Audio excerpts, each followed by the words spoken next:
Yeah, this is what I think. And this is going to be a barn burner of a statement. This statement's going to go viral. I know it because it's so unique.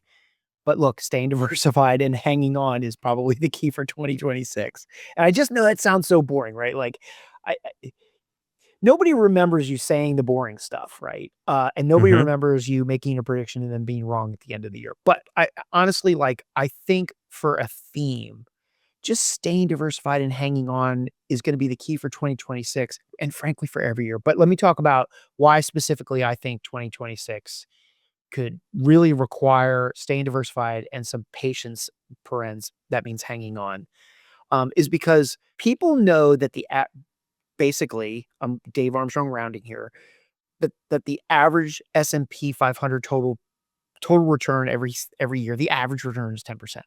The problem Hmm. with that is the stock market has only performed within 2% of that number in 4 of the last 98 years, right? So the average, you can spit out the average, but you rarely see a return. In fact, 4 of only That is 98 of past years have you seen a return around 10%.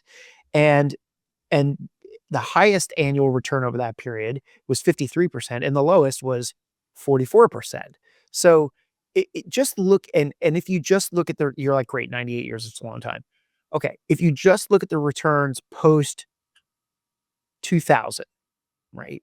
So for the past 25 years, the highest annual return was plus 32%, and the lowest return was a minus 37%. So there's a lot of banging around in that 10% number that people like to quote a lot. And I just think that there's a very high probability that there's going to be some volatility inside of this year just based on that alone, right? But here's another reason why I think the theme for the market is going to be hang on this year is because statistically, midterm election years tend to have a lot of volatility in them, right? I always like to say when people say, "Oh, gee, there sure is a lot of volatility," my response is like, "Yeah, it's like saying like, gee, there sure is a lot of gravity today." I mean, it's just like it's part of living. But you got to remember that in a mid-election year, the average peak to trough decline during a midterm year is a 17.5% drop from high to low, peak to drop. That's kind of like what we experienced, very close to what we experienced last year with the April decline, right? So, and the median there is 16.6. So pretty close. Like that is some lump in the throat drops that have historically happened in a midterm year. Okay. Now, on average, the middle of that drop tends to take place in August. So Hmm.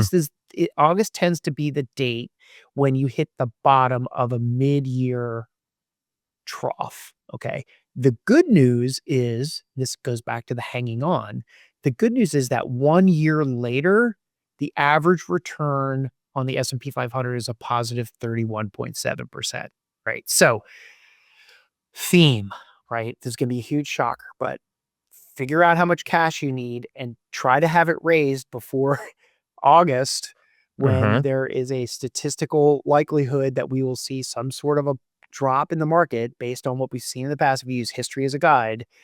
Um, because if you don't have to liquidate securities in the middle of that volatility, you're looking at an average return after that of 31.7%.